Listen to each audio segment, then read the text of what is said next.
All right, good evening.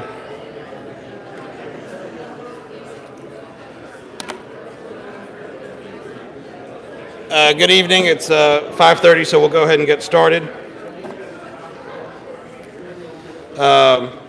Thank you all for coming out today.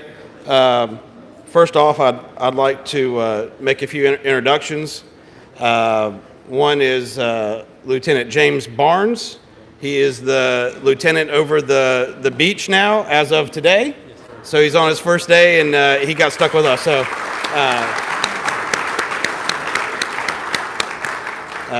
thank you for your service. If you want to just introduce yourself real quick. And Thank you, sir. My name is James Barnes. You've just been told, I'm the lieutenant at the beach. Today is my first day. Just want you all to know that the sheriff's office is committed to public safety. just speak right into it. Yeah.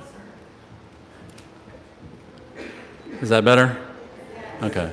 We just want you to know that the sheriff's office is still committed to our relationship out here with the beach. We want to continue this relationship and improve upon everything we've been doing. If there's anything that I can help any of you with, my door's open at any time. So just make sure you give me a shout, and I'll help you any way I can.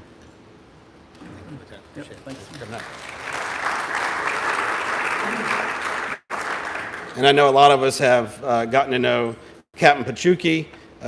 He is still over the beach, but has a couple other precincts as well. So he'll be spending some time out here, but most of his time inside or in the county.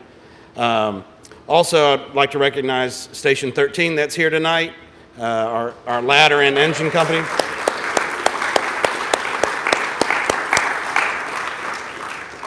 One of the things that we did last fall was expand Station 13 to where instead of having 4 firefighters, we now have 6. So we have 2 crews that can respond using both of the apparatus. It was the first station in Escambia County that we did that with.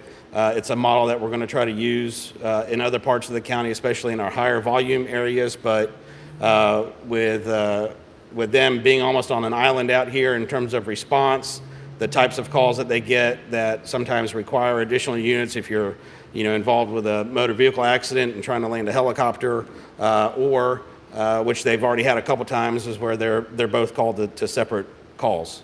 And so I think it's been very helpful having the crew of 6 out here, and I know they'll be busy this summer, so I appreciate y'all's service. Thank you so much.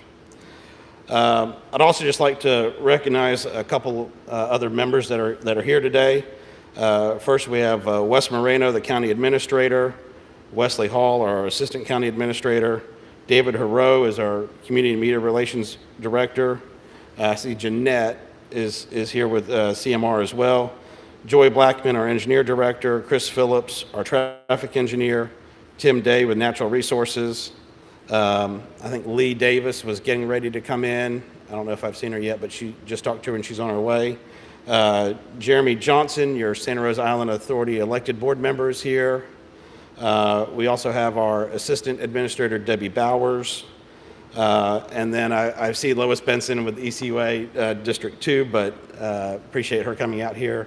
I don't know if I've seen anybody else, but I think I've gotten everybody. So appreciate everybody coming out today. One of the things I first want to talk about, bringing up ECUA, is that, of course, I think a lot of you know that they're doing the reclaimed water project. That project will be starting sometime this fall, and there will be some construction pains, I guess the best way it is. But I'd say our staffs are working together to try to mitigate those and limit those to have the least amount of impact, including not impacting the Christmas parade and Mardi Gras. So we'll work to keep everybody best informed that we can, but again, something this fall that they'll be working on, and you'll see some work going on that. So I'm going to have an open forum here a little bit, but one of the things I wanted to talk about tonight is a parking garage on Pensacola Beach. For the last couple of years, we've made some changes to the traffic. We're putting more cars onto the beach at a quicker rate than we ever have before. Saturday, we actually had our busiest day on record. We had 24,477 cars. That beats the record set last year by over 930. Previous to that, we were typically not breaking 22,000 cars during an entire summer on any given day, and yesterday was 22,100 cars. So we are also, Sunday had an hour that we got 2,300 cars on in 1 hour, which again, 4 years ago, you're probably looking at 1,800 or 1,900 cars in an hour. So we've increased by 400 cars what we can do in an hour. And the question is, where do they all go then? So we know we can handle that volume, but once they get in, when the parking lot fills up, they start making the rounds on where else they can park. That's where we start to see some of our congestion. I'd also want to go ahead and quickly address yesterday evening. At approximately 4:45, there was a motor vehicle accident at the northbound of Pensacola Beach Boulevard that blocked a lane of traffic for over 2 hours. This is what caused the backup that a lot of people experienced trying to leave the beach until it was cleared at about 8:30. I don't think we had those same issues. I mean, I know we didn't have those same issues on Saturday when we had 2,000 more cars out here. And so, we were doing well up until that point, but as soon as we lost that lane of traffic leaving the beach, it quickly backed things up. And our traffic engineer made adjustments once that lane was open to try to flush both directions as quickly as we could. So I have a map up here of our core area. There's been, some people have done studies about where to put a parking garage, and they've ranged from in front of the sheriff's substation to Casino Beach parking lot to in front of the Shaker to the Island Authority lot, and also in front of Flounders. I would say all these have their different challenges. Some of them aren't big enough. Some like the Island Authority would require us to relocate the building and still would be fairly tight. I'd say what our proposal to look into further would be to place a parking garage or a parking deck at Casino Beach parking lot. The idea would be that the impact would be minimal in terms of appearance. Low profile would be what we would hope to do. Even given some discussions today surrounding the reclaimed water pipes and things like that, we would have to set it off the north part of the parking lot a little bit. So it wouldn't be right in your face as you're driving down Pensacola Beach Boulevard and going through the intersection. And I'd even want to consider looking at having a walkover that would start near the bottom of right as you get across the street from Casino Beach parking lot, and gradually make an incline to where you could go across the street and then down into the Quiet Water boardwalk area. I think this would help with pedestrians. As we saw, our traffic report can count the number of pedestrians, so we had between 3,000 and 4,000 pedestrians each day this past weekend utilizing the intersection. So that would be one of those things where it would get pedestrians out of the traffic. So that's really our what we're here to talk about. I would say earlier this year, some businesses, the boardwalk merchants, came to me and wanted to start doing this again, of looking into a parking garage. And I know there have been different discussions over the years. I think part of the traffic solution for Pensacola beaches is the traffic itself, parking, and then pedestrians. So that's our three-legged stool that we try to work on. And I think we have made considerable improvements to getting traffic on the beach and also off the beach, as we have our timing that we work on. We have a traffic engineer that monitors it on the weekends, can make adjustments. We've added some cameras over this past fall to where they can look down further down Fort Pickens and also from the fire station. And all that is data that they use to make adjustments to our cycle that we've adjusted and refined over the last few summers. And so I honestly, I was very surprised when I saw that 24,000 number come across the screen this morning, because as I do most weekends, I do look at it. I talk to the traffic engineer, see what we're doing. We didn't see a significant backup on Fort Pickens for most of the day on Saturday. There was a little bit got into the S curve in front of Margaritaville, and that was because we were still trying to get traffic off of 98. And I think that's probably the thing that we've seen, is that now that we have our first few days of heavy traffic volume with the bridge completely open, we are seeing that we are backing up onto Highway 98 a little bit, but it's still taking, I believe the average time was, or the max time that it took somebody to get from the traffic light at the Chick-fil-A was about 20 minutes through the traffic light. Even on Saturday, I think we kept it off of the Chappie James Bridge. So things are moving.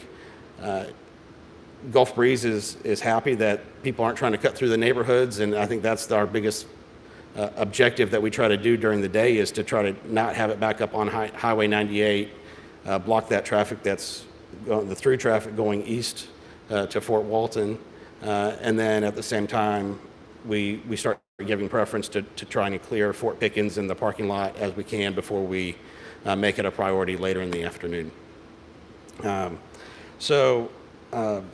With that, I'd really like to open it up to comments. I'm going to go ahead and give a little bit more detail about the parking garage.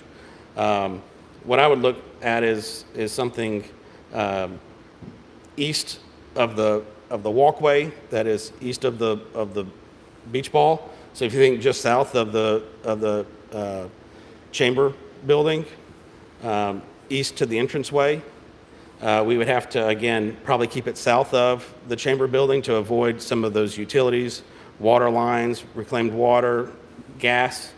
And so that would put us in about 500 spots. Of course, you're going to lose some through construction, things like that.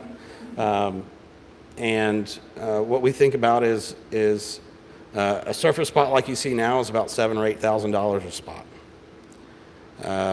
If you do a multi-level parking garage, I've heard it last summer at being $35,000 a spot. Last week I heard that which they were expecting it to go down a little bit, was $30,000 a spot. But maybe if you only do a one-level deck, it's a little bit cheaper. Okay. Thank you. Is that better? And so we're looking, that could be about $20,000 a spot. And so we have different ways that we could pay for it. The method that was proposed was to raise the toll to help cover it.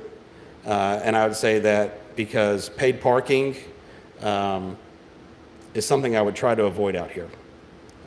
Because we want people to come to the core. It's where we have our services, it's where we have our restaurants, it's where we have our lifeguards, bathrooms, everything like that. And so we want them to come here and not worry about having to avoid paying for a parking. We have a number of restaurant employees and employees in the core area that have trouble finding parking, and that contributes to it as well. And I would say that I've looked at a lot of possibilities. We could try to have a parking area for them somewhere else on the island. But I think we would all agree that to drive past your place of employment, to then go wait on a trolley or a bus to come back to it, and then have to do the same thing over again, we're probably not going to see the utilization. We've seen these diverging diamonds where they reverse traffic and things like that could somehow, the people coming off of Fort Pickens in the parking area wouldn't have to cross traffic. Well, they would have to cross it at some point, and now you're stopping that other lane of traffic. So I think we have, again, what we can utilize with the traffic light, we're putting a lot of cars through there, and it gives us some control much like what we had this past weekend, that when we need to flush or get a backup relieved, we can do it, and we can do it quickly in real time. So again, I wanted to come to you all and talk about the plan before I went out and spent money on having somebody design it and look at it. I do think this would, as we said, when traffic starts to back up, it's because the parking lot gets full. This weekend, it was about 12 o'clock was when that parking lot was full.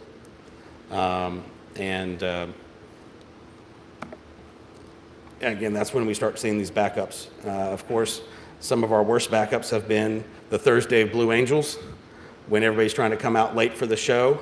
The parking lot closes off, and then people want to stop and ask how they can get in the parking garage, and that's what's led to the backups that we've had on the Thursday show for the last 2 years. So I've got some comment cards. If you haven't filled out a comment card and you want to speak, they're in the back, and I'll get to them. And so the first one I have here is Mike Pinzone.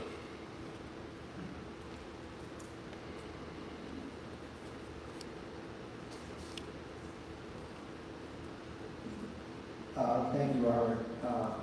I do want to acknowledge all the work that you have done for the community and how much it has helped for the different things that you have done. But I wanted to say this. You know, I've been on both sides of the road. I've been on Papa's Pizza for 25 years. I've been Pensacola Beach Go Pier for 20 years. So I get to experience the people that come out to the beach on both sides of the road. And what we have for a problem mostly is when we have people that are looking for parking that just keep circling back around, which causes traffic jams, and just you take 25, 30, 40 people that keep circling through the traffic pattern, it creates just a multitude of problems. And so I just wanted to say, by studying and watching myself, I'm not a technician or an engineer or any of these things, I'm just a pizza guy pretty much, but if we did dump into Casino Beach parking lot, because the natural resources, a lot of people are coming to Pensacola, right? Pensacola Beach. They're not coming for ice cream, they're not coming for a t-shirt, they're coming for the natural resources. So if we put the people where they want to be, and we can dump them into that lot, and then they can separate and spread out from there. We have trolleys that run, we have different things that move people around. So we're not trying to create more of a congestion. What we're trying to do is give them a base to where they can stop, park, we dump them right in there, and then when it's time to leave, we just bring them back around and back out, and then it will cause, it will help all the problems that we've experienced over the years. And just like Orlando or any other part of Florida, you know, we're going to just keep growing, and we're not going to stop people from coming out here. They're coming here because of their natural resources. A lot of people were in the military as a younger person. They come back and they retire here, and they want to come to their beach, and we need to provide them with a spot to where they can park. So that's what I wanted to share. Thank you. Sure. Thank you, Mike. Just real quick, also on funding, as I said, one thing that was suggested was toll proceeds. If I could avoid that, that would be my goal. I think we could look at TDT tax. I have some LOST, and also that, of course, the county's in the process of selling OLF 8, in which that will be divided amongst the 5 districts, and I could use some of that money as well. So again, depending on the scope of this, we might be able to fund it without having to do the increase. Yes, sir, Mike, go ahead. So, and I agree with you. I would hate to have to charge for anything out here as an amenity. But the fact of the matter is, truthfully, if we charge for parking, then everybody's going to want to look for free parking. So it's going to just do the same thing that's happening now. So we can't do that. right? If it came down to, if we had to raise the toll, I think we could do it in such a way that the tourists would have to pay the difference for what we're gonna need. But like any other project, every businessman out here knows, once you make a decision, once you decide that this needs to be done, then we go out and find the money. But until we decide that this needs to be done, because we're still a couple of years out, and things are growing rapidly, we have to make a decision to get this done, and then we'll make sure that we find the money. Perfect. Thank you. Ted Ant?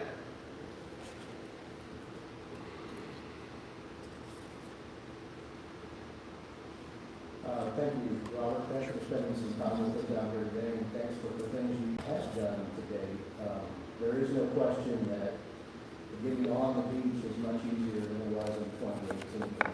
But unfortunately, with the conditions that we have, it's still not good enough. We still experience unacceptable congestion. I think we all agree that more parking is necessary, but without fixing the intersection and coming up with a long-term plan to separate people from cars, we're still going to have to flush now what could be 2,000 parking spaces at Casino Beach if we double it in size. How do you get those people out of there and off the beach? Getting off the beach is just as difficult as getting on the beach. And you and I have personally had several conversations about that. I also want all the residents to know that 10 years ago, a group of constituents and leaseholders were put together to do a master plan. It had several options, both near-term, mid-term, and long-term solutions to separating people from cars, fixing the traffic congestion long-term. And again, I applaud what you have done because it has helped quite a bit. But still, increasing the flow of cars by 400, 500, or 600 cars, and what we need to do is triple the flow of cars through the intersection itself, really needs to be paid attention to. I appreciate that you brought up the sources of funding. We passed the 5th cent, although a lot of people didn't want it, like myself. That money is there. The majority of that money is being collected on the beach. It should be spent on the beach.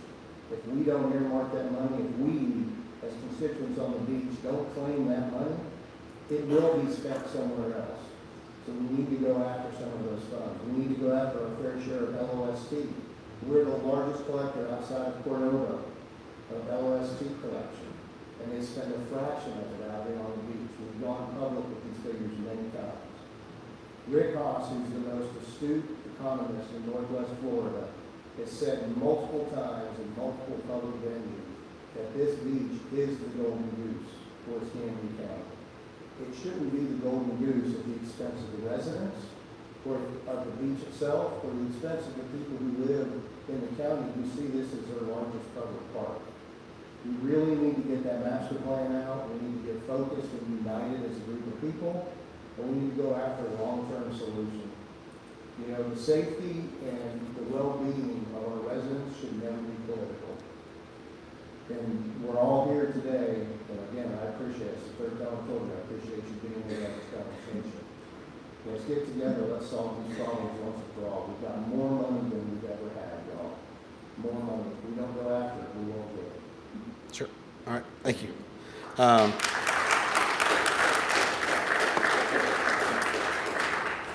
So on the TT, I was on that committee until I was rolled off of it a little over a year ago. Under that, we did start a savings account for beach renourishment at $500,000 a year that had not been in the budget before. It paid for some renovations of the pavilions at Mom's Beach, at Park West, the bathroom renovations, the Casino Beach Pavilion was redone, and we are also still working on the bathroom at Casino Beach, Park East bathroom as well. So those are some funds that are coming in. By statute, certain percent, it's 40%, has to at least be spent on advertising. The other thing is that it was instituted for the Bay Center, where we've been 1.3 had been going to pay for the debt on it, and now we're looking at how we can expand that building. So although we do have some money and we're starting to get more on the beach, I would love to take some more and do that. It's paid for natural resources out here, some of the turtle patrol, things like that. And so we are getting some. If you say it's not our fair share, I could agree with you, and I'd always go for more, and we would be happy to advocate for that. I know that tomorrow's agenda, Lee Davis with the Island Authority will be making a presentation asking for some of those funds to be utilized on the beach. John Buchner?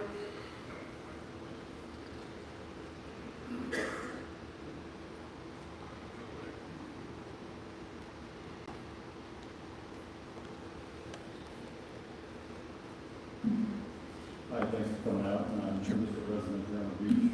No special position or anything, but one thing that I wanted to talk to you about was I'm all in favor for obviously adding parking in the core of the beach itself. But it just seems to me that we need to improve the flow of traffic on and off and use funds to do that before we start attracting more vehicles on the beach with additional parking. Am I missing something there? I'd say that we have done some drastic improvements to the traffic on the beach. We can see that in our data and that it not backing up onto the bridge. I guess my, of course, question is what's acceptable? You know, because if, and I had somebody say that the, you know, look at how the roundabout at the foot of the bridge has improved traffic. The roundabout didn't improve the flow of traffic there. It was creating the flyovers and taking out the traffic light that improved the traffic there. Only a fraction of the traffic actually uses the roundabout. And so if we wanted to, and I think the figure that was used when it was looked into last was 70 million to create flyovers to where you could take out that traffic light. I mean, it becomes somewhat cost prohibitive. But, you know, I also think of, you know, what beach community doesn't have traffic? You know, when I came in 4 years ago, my goal was to be to where residents were not stuck here on the weekends. And that is something I have tried to improve. We added the cameras on our myescambia.com Pensacola Beach site so that people could see in real time what was going on. Also, people coming out to the beach can see the parking lot. You know, even on our busiest days, traffic coming onto the beach took about an additional 10 to 15 minutes. You know, so once, again, we have all these cars coming on, I think to say there will be no traffic, again, I think we have to look at what's acceptable. But if we do put this garage out there, just exactly how are we going to get these additional people off any quicker, you know, at the end of the day? Sure. That'd be part of the design of it. That was actually some of the things where some of the other locations were not conducive to that. If you think of in front of the sand shaker, for one, it would have been very easy to get to, but getting out of it and heading north would have been problematic. And so, you know, of course, one of the things that we did was do the hard right turn onto Fort Pickens so that the cars coming out of the parking lot could flow a little freer. And it could be something where we can adjust it with the timing of the light to allow it to flush. You know, during Blue Angels last year, I was out in the intersection with the Sheriff's Department as we were working with our traffic engineer and flushing the parking lot and still allowing Fort Pickens to flush. So, but I would have to leave that up to the design. Is the roundabout, is that a dead issue? Yes, So that won't happen. not under me. What about the walkovers or walk-unders? Sure. The walkover is something I would like to look at as part of the parking garage. Again, you have a gradual slope incline to get it to the level that you need, and then it would dump on the other side. So, you know, part of the issue with walkovers is that people don't like to walk 40 yards over to go up something, to come down something, and then another 40 yards to get back if I could just go straight to A to B. And so I think we would have to account for that. Of course, with the underpasses, again, I'm in favor of trying to separate pedestrians from the cars. But with the water table and things like that, there were some other concerns there. I think this is definitely a cheaper option to do the flyover, or rather the overpass. And so it would be something that would be looked into. I was a little confused on just where you were saying that was. Sure. So I'll step away just to show everybody. And I'll try to speak up, but if we have to stay south of this to avoid those utilities that I discussed with ECUA, and then also look at something this side of the path. Again, that would give us more of a straight shot with the overpass into the quiet water area, and then we would be able to come south to do it. It would, again, you'd be some distance off of the road, so you wouldn't have this structure right up against the road. If we did one level, then I think you would keep a low profile and not just be some monstrosity. Again, if you kept it further south, I think you could have a low profile and not have it be such a monstrosity. And I would say that's one thing that I do try to keep in mind is keep the feeling of Pensacola Beach, not to have it turn into a concrete jungle, that it is a slice of paradise, and to try to keep it that way. It's, as I said, if we had all the money in the world, then we wanted to do flyovers and take out the traffic light and 70 million and everything else. That would be how you could avoid it. But I don't know if that's what we would all like to see as we drive onto the beach either. Charlene Meyer?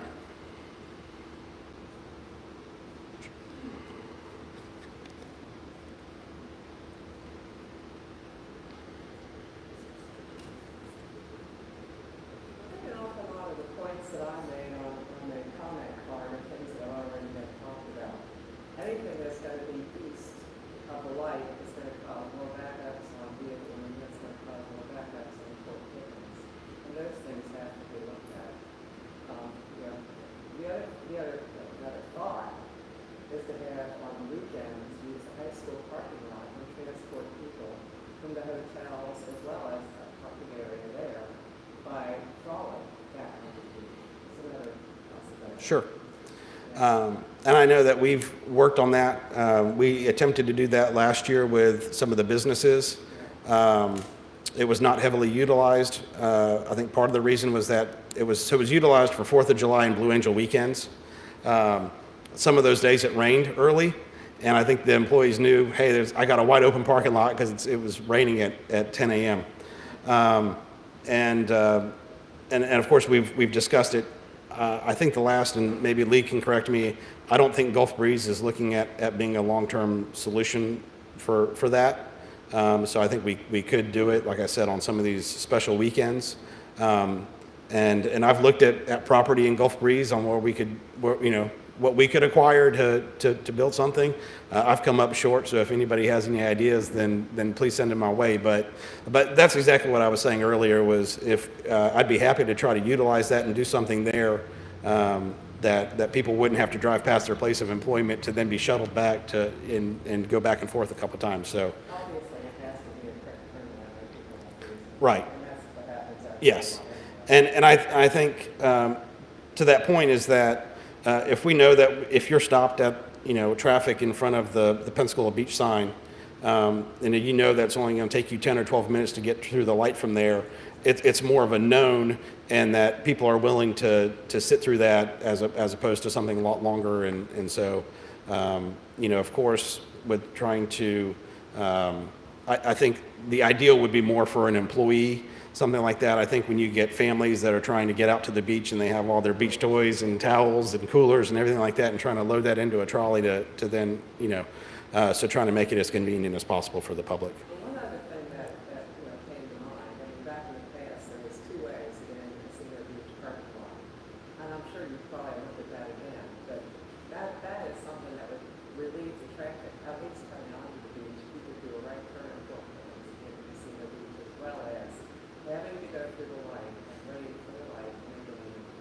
Yes, ma'am.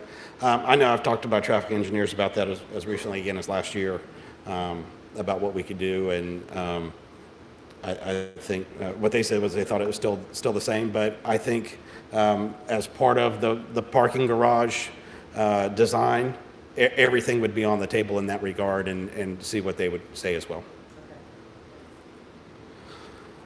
Rhonda Dorfman.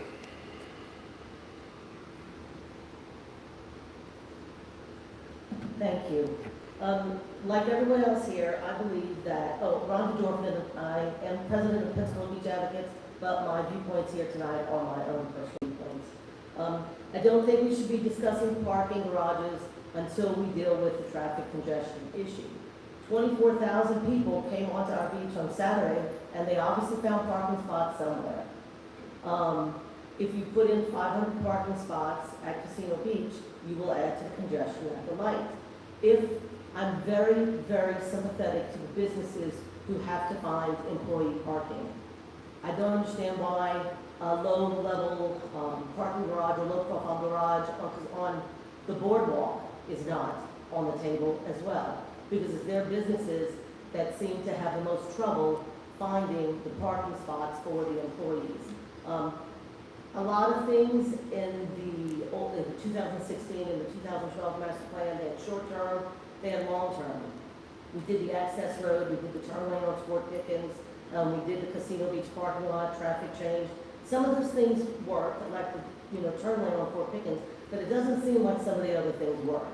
So sometimes, when the engineers come up with things, I'm not always very positive that, it's all gonna work the best way possible.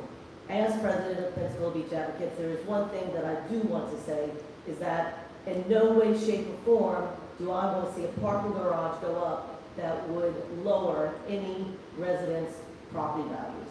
That is very, very, very important to me personally. On Sunday, the traffic was backed up to Bob Sykes Bridge at 10:15. When I got to the light, tons of parking, still at Casino Beach parking lot. Traffic was still dropped at the bottom of the Bob Sykes Bridge. Saturday, my husband came across at 1 p.m. Traffic was just still stopped right there. Of course, he came up Highway 98 the other way. Traffic was about to the bottom of the Bob Sykes Bridge. The parking lot was full, of course, at that time. 500 more spots is going to get crowded about, another hour? So that's $10 million to give people another hour's worth of, good parking opportunities. Once again, I would love my employers or the businesses to have parking for their employees. And I think in the short term, we could probably help them out somehow. Not completely and totally opposed to a parking garage if we can get our traffic management plan handled. On days like yesterday, and I would love to ask the sheriff, why did it take 2 hours to clear that incident? We need an innkeeper, a zookeeper out here on the weekends. We need someone that can be there and say, wait a minute, we're going to get our police out here to stop traffic, hold this, do that. And I didn't get down there, but I do know that someone tried to leave my house at 6 p.m., which is down by Park West, and it took them 1 hour just to get to Peg Lake Beach. So, I don't know what could have been done to resolve that problem. But I do believe, though, that they're finding someplace to park. Sure. So, and, those are my thoughts and comments, and we appreciate you holding this public forum tonight. Thank you, Rhonda. Just to clarify, so FHP deals with traffic accidents in the unincorporated area of Escambia County. We have reached out to FHP to find out why that was not, maybe it took the officer 2 hours to get there. I don't know what it was. But just like they have on the bridge, remove, from the reports that I had, they were relatively minor in damage. They were probably operable, and they could have moved them at least to the access road. So definitely work on that with the FHP and find out why that wasn't done earlier. Kathleen De Silva? Okay, thank you, ma'am. Robert Rinke.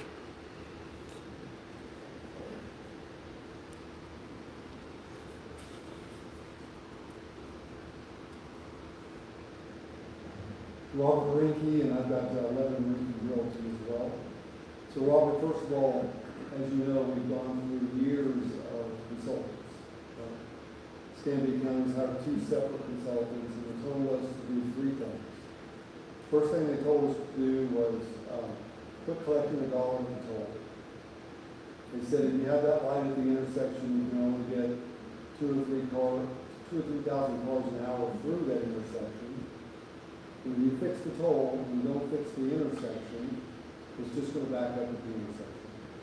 And then they said you got to get people parked, they want to be in the pool, you got to add parking, you got to add it with parking garages. So for years they had this advice from 2 separate consultants, by the way, $3 million spent years. And you were the first county commissioner that followed what they asked by opening up the toll. So thank you for that. That dramatically reduced backing up through Gulf Breeze over the 3-mile bridge. What they said was correct, and what you did to fix it was correct. So now I'm all about the parking garage. We've needed it for years. I do believe the consultant said the best place for that garage is at Casino Beach.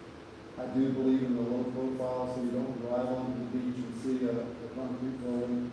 If it's one level like they did at the Hilton, it's actually better looking than not having a garage, because you don't see a sea of cars or a sea of asphalt when you're on the beach. You have an attractive, very low profile structure. I think you have 1,200 spaces in the casino, 1,200 to 1,400 spaces. I think you could even get 800 cars in one of those. And they are far cheaper per space to build than when you go vertical with the parking garage. So I do think that's the answer. And I do think the answer is to have that parking garage pushed to the south where you completely open up your intersection, because ultimately, every consultant has told us we have to fix that intersection. If we don't fix that intersection, we didn't fix anything. So if you leave it pushed back, it leaves you ample opportunity to put whatever you need to. So as you know, you were heavily involved in the roundabouts and you were opposed to the roundabouts. When that was being done by the engineers, their directive was we can't give up any parking. So they made the roundabouts on the smaller size. You objected to that because they were too small, potentially. It could potentially cause an issue. We'll leave plenty of space where that parking garage is pushed south, where you can do anything in the future you need to fix that intersection, because ultimately those consultants were correct. If you don't separate people from cars, they're going to stop the cars 99.99% of the time, and you've got the traffic congestion. If you don't get rid of the light, you're stopping the traffic congestion. You're stuck at 2,500 cars an hour, when you could be 6,000, 8,000 cars per hour, and have a measured huge impact on the traffic flow in that area. So it's okay to do the parking garage next. That's going to help some, like when you opened up the toll, but leave that intersection with whatever, whether it's a flyover to totally resolve the issue, or really nice sized roundabouts that will totally change that intersection. From a money standpoint, 20 years ago, we asked the Island Authority to hire Rick Harper because we won't get any money on the beach. And there's no votes on the beach, so we don't get any money on the beach. So we asked Rick Harper, what does Pensacola Beach mean to the economy of Pensacola? He did that study, the Island Authority paid for it. That study came back 15, 20 years ago.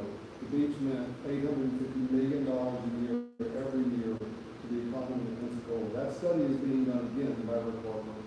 It's going to be a couple $1 billion a year. We don't get our fair share of sales tax, bed tax, LOST. We don't get our share of anything.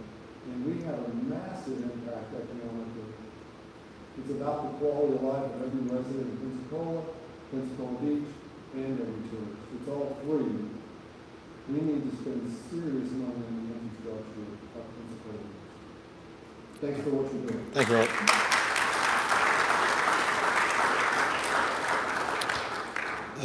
James Burbank.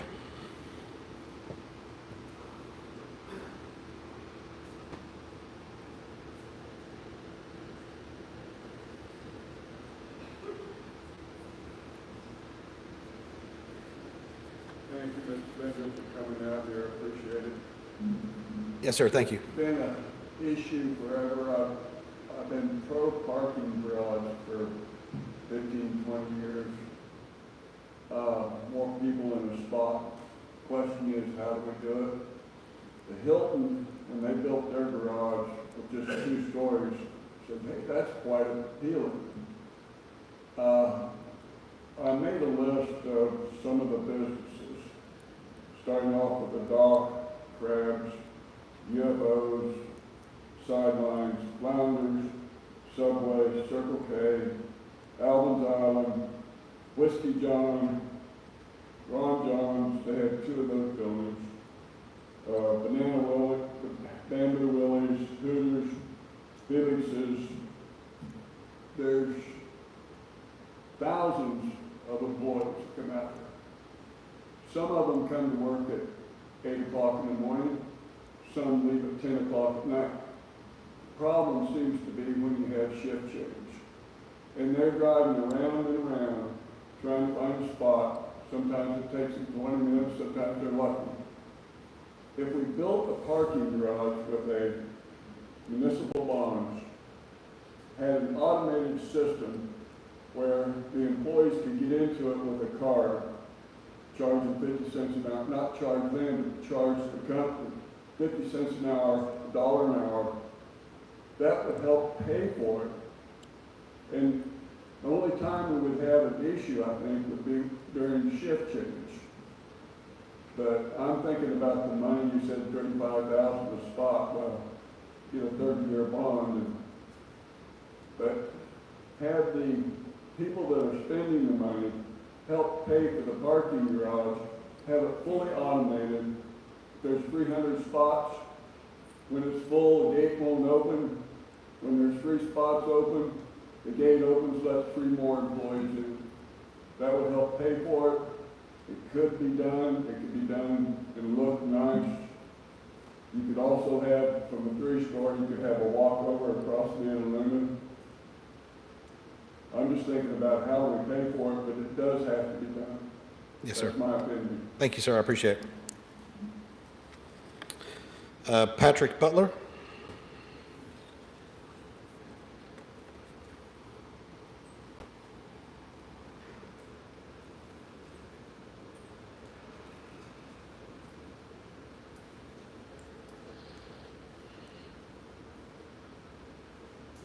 Yes, hello, I'm Patrick Butler, and I'm one of the newbies here. I've only owned property for about a decade, so it's a new guy kind of viewpoint for this stuff. I also work with the Pensacola Beach Advocates.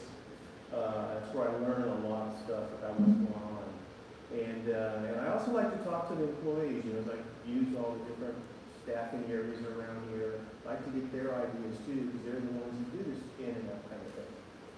Yes, traffic has been improved over the years as far as I've seen, and how much parking is going around and around, I'm not really sure myself, but I do know traffic is the big problem. And I even did an informal poll tonight on my way over here from Sidelines, and the folks there said their main problem is the traffic. And they were talking about Sunday morning, trying to get in for the 10 o'clock shift, and it was traffic that was holding them up, not trying to find a parking space.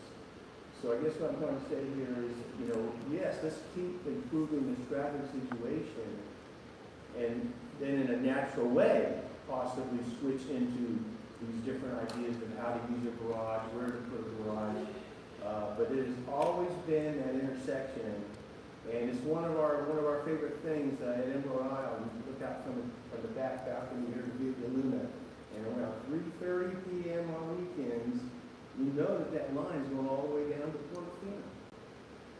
So obviously, there's a very big traffic issue. All those people, as has been said earlier, all those people found somewhere to park. They may have gone around a few times, and I personally had to do the same thing. I learned the hard way. But that's my idea. Let's get the traffic working. Emphasis on that light. It's always been the problem. We got to take people under it, around it. Remember, we changed the pedestrian crossings, right, to sync up with the lights. The stock cars for people to get across. And we just need to continue that. Pedestrians seem to be a large part of the problem with cars not getting in smoothly. All right, thank you. Thank you, Commissioner. And actually, you reminded me of something else that I forgot to mention earlier, was that in the current legislative budget, we do have $200,000 from the state to go with a $250,000 match from the county for design for the gateway. And what that would look like is our hope would be to remove the toll plaza and make it look a lot nicer when you come in so that you know that you've arrived at a world-class beach. A couple years ago, I went up to Atlanta to listen to Visit Pensacola was doing some marketing. I got to sit behind the mirror, and watch these people talk about, these were all people that had come to visit us before, and some of the things they talked about were what they were welcome to when they came to Pensacola Beach. So we've submitted additional information to the governor's office, and hopefully he doesn't veto it. But we look forward to, if he doesn't, to getting the design started on that and what we could do to really make the beach welcoming and look good as you come on. Ramek Amjad?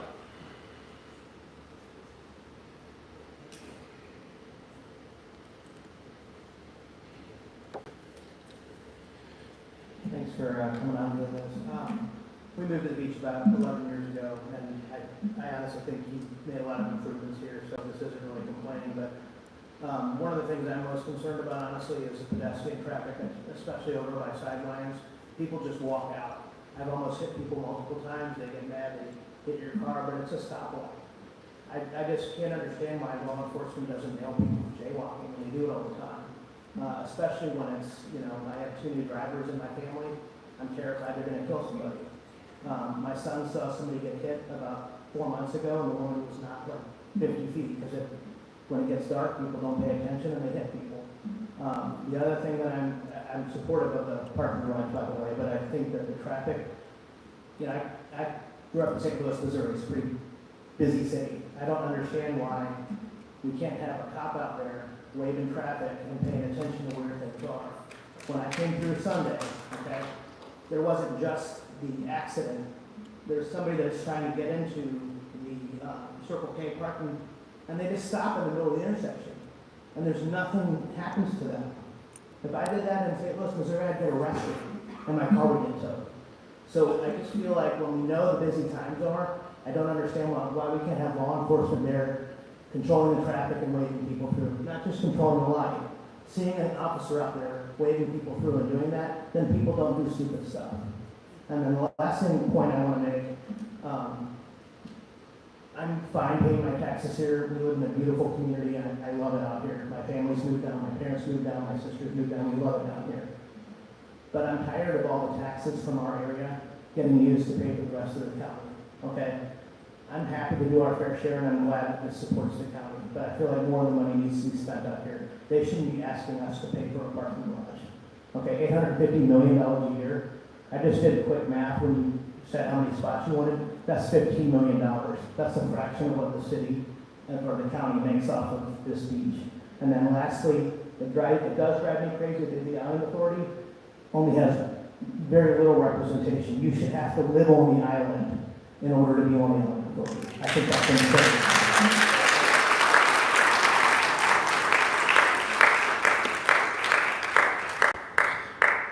Thank you.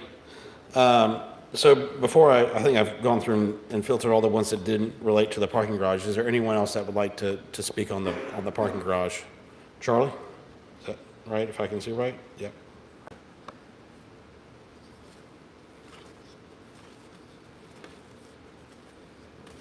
First of all, I'd like to thank all 102 of us that came out to this. Very important that we be heard. Robert, I applaud what you've done. You make decisions based on statistics instead of emotion, and that's what's working. Getting rid of the toll station, that's a choke point. I fear, and I've been an advocate of the garage for like 10 years. I've got facades of 4-story garages that would blend in perfectly. Every place in America, there's paid parking. I will pay for the luxury of keeping my car out of the sun in a parking garage. I fear that we'd be wasting money on a low-level parking garage. One thing that I really fear is that the parking garage is a smoke screen for the roundabout coming back again. It doesn't work. Go to Destin, they fail all the time.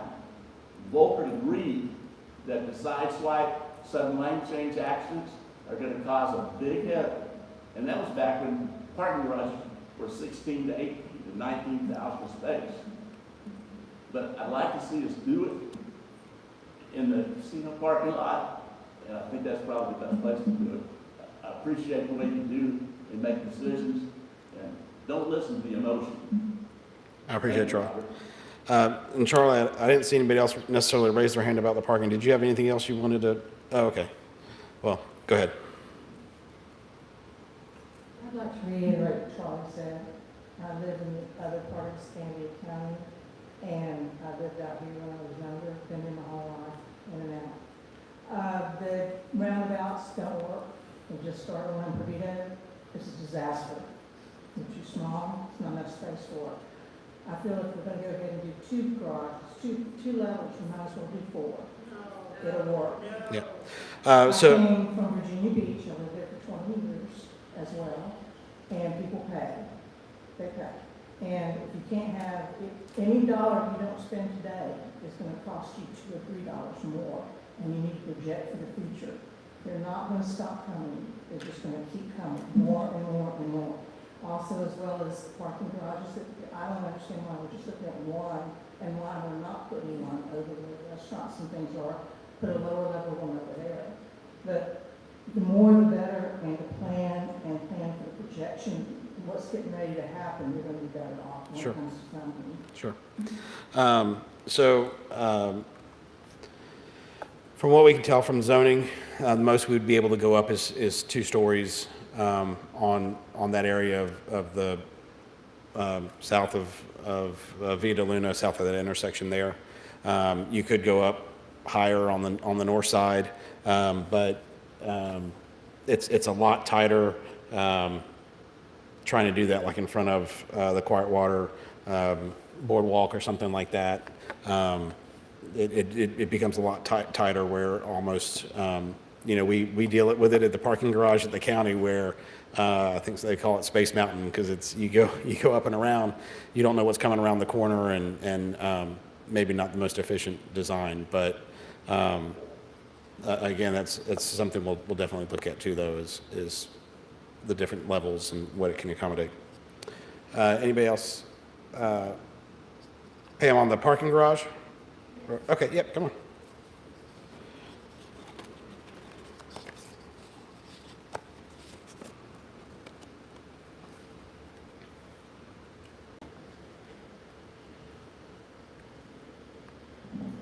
Thank you, Robert. I basically am raised in Pensacola, Florida, and have always been here. And I have to say, we are the problem that created this situation. I always assumed that businesses, hotels, condominiums were based on the infrastructure on the island. We have one road coming in and out, and there is so much congestion in that area, much less the short-term rentals that we're allowing. 39 people at the beach directly across from where we are now. We are allowing all of this to be developed, and we still have one way in and one way out. So even though we can build a parking garage and we can address the traffic issues, we are allowing more and more businesses on this island without looking, can we absorb this growth? I don't think we can.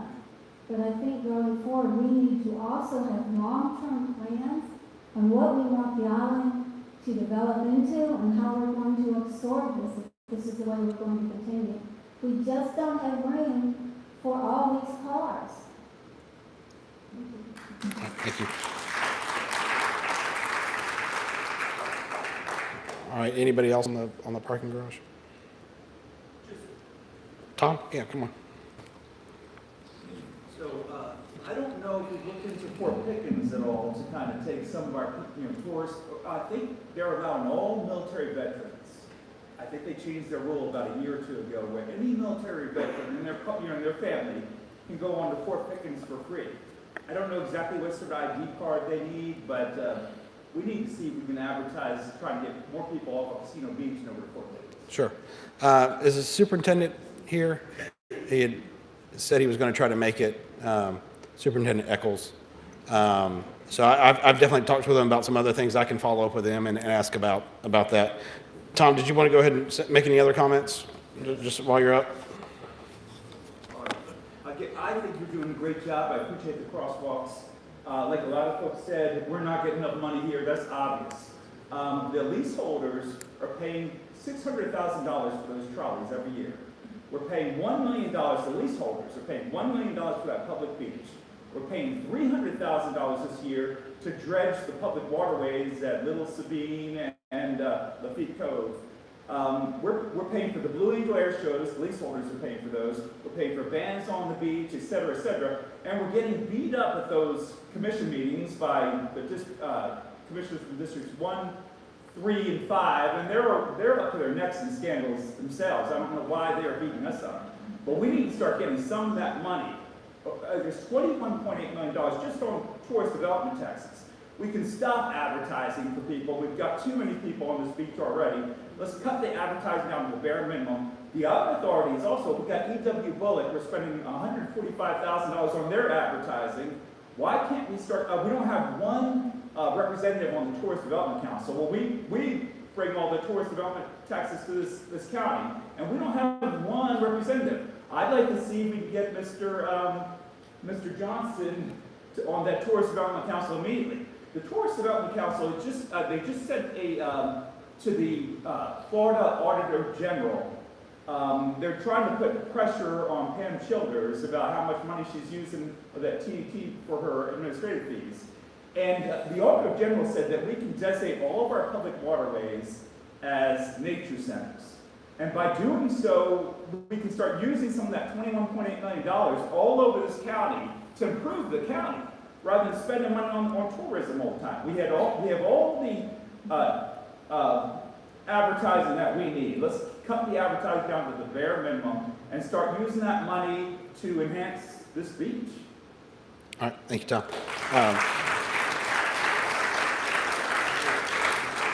As you're talking, Jim Reeves, he's on the board. It is set by statute, and we do have, you do have some that are collectors, and then you have some that are interested parties, which I believe two of those are leaseholders on the beach. Mary Hoxing and David Bear are both leaseholders on the beach. And then you have two city council members and a commissioner. But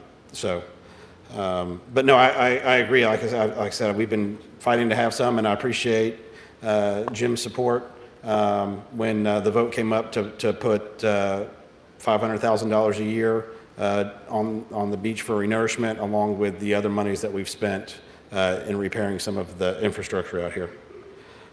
Dale Hensley. Hi, this is related to infrastructure and what's being done about the roads. The new streets on the island have drainage problems. And we've talked to engineers on my street several times, and there's always talk about permeated asphalt and solutions. When does this going to happen? Do you have funds available to address this issue? Yes, ma'am. Actually, there's, is it, not water sciences, but wetland science, thank you, is under contract to come start doing the evaluation on your area. And they should start that in the next few weeks. And then we'll look at repaving and grading so it funnels towards the runoff. And so, so work is getting started on that. Neil Dorfman.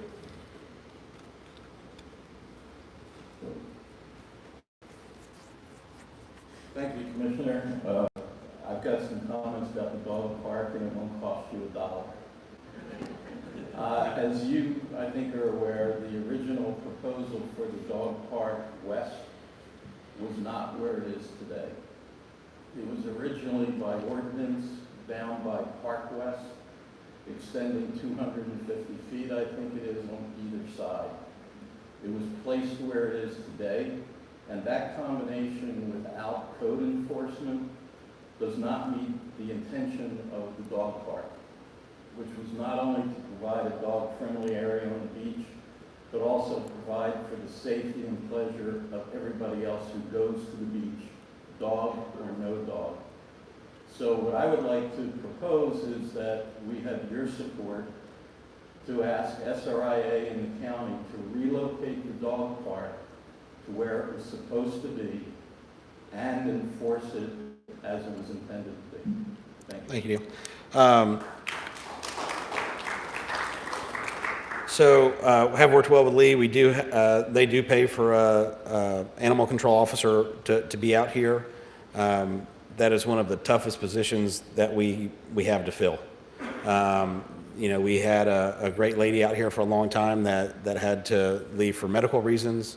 And it's been tough to not just find her replacement, but to find someone who interacts well with the public and can do that. But also in the Island Authority budget this year is for a code enforcement officer to be out here.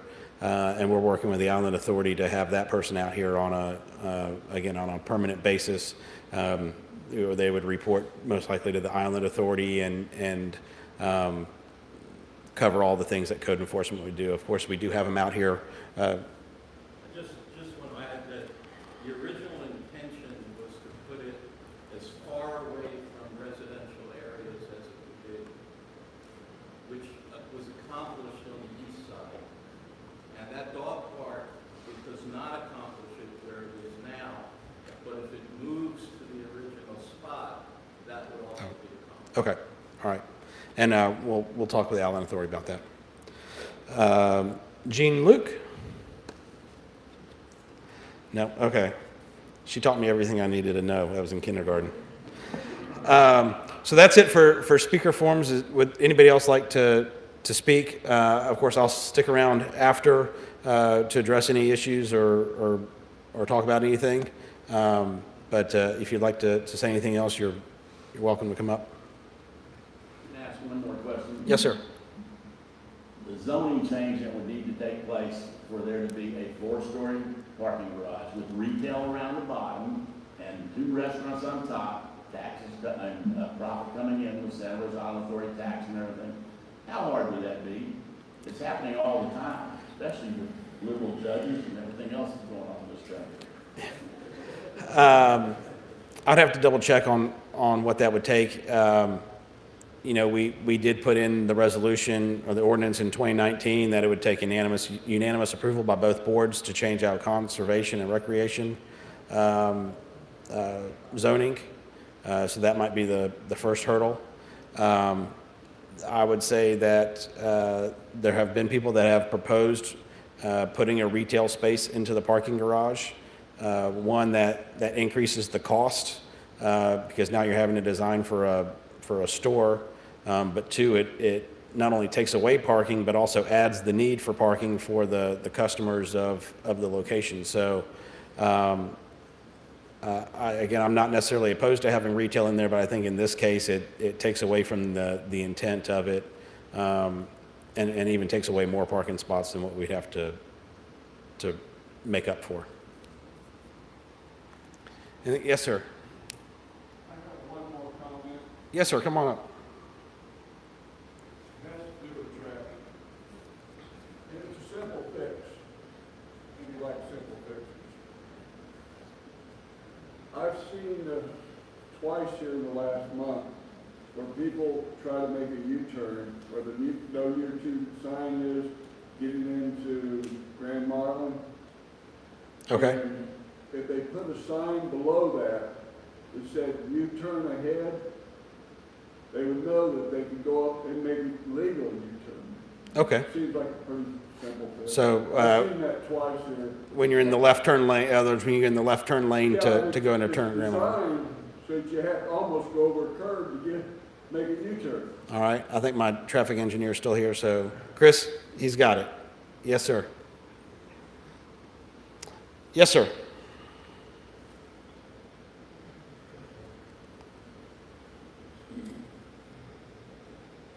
Commissioner, I'm Lloyd Tier. I know that the state did not pass the ordinance for vacation rentals this past session. And I know, having a conversation with you, you said that there was an ordinance written for Escambia County to pass an ordinance for vacation rentals and controlling vacation rentals. When is that going to happen, since the state is not going to pass it in 2023? Sure. Now we've already waited 3 years. Yep. I'd say we're working on it. Some of the other entities have withstood challenges. Some of the things that I'd say the bill this year got the farthest that it had probably gotten in any other year, but it was also a little different. I would say both sides somewhat opposed it. The counties opposed it because it still it took away home rule and put things in terms of what could be charged, but it also allowed certain things which some of us believe that they're already allowed under the statute. It clarified it, but as they have with everything else, it would have wiped clean anything that had been enacted since 2012 when they took the original legislation.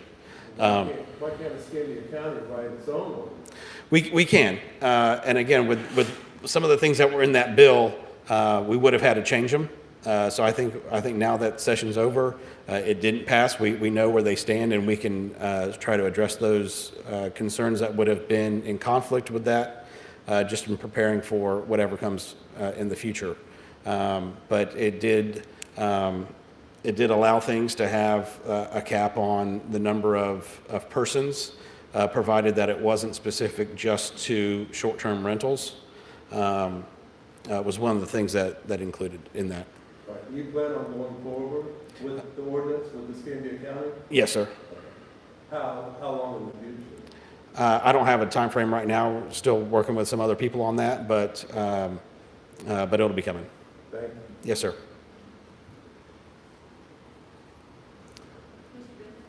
Yes.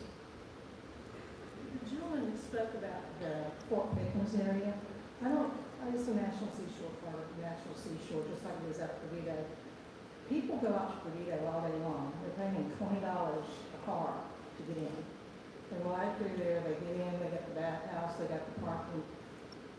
It may be an option to go to the federal government or to the Department of the Military and see if they cannot go ahead and build another parking garage, or not a garage, even a parking area inside Fort Pickens Gate where you pay to get in. Let the burden go on them to provide it. It would take some of the military, give them somewhere to go, and other people to park, because they use it a lot over in our area on the other side. And they pay, they're backed up. Yeah. All the money at the guy, you know. I mean, I've got a lifetime pass. I'm old. I qualified for one of those. But they're out there and they use it day in, day out. Sure. And again, I've tried to have regular conversations with the superintendent. He's been great to work with, and we've tried to help each other out with some of the things that we each have going on, and definitely something that we can bring up. Anybody else? All right. Well, thank you everybody for coming out this evening. Again, I'll still be around if you have any questions or want to talk about anything else. Thank you so much.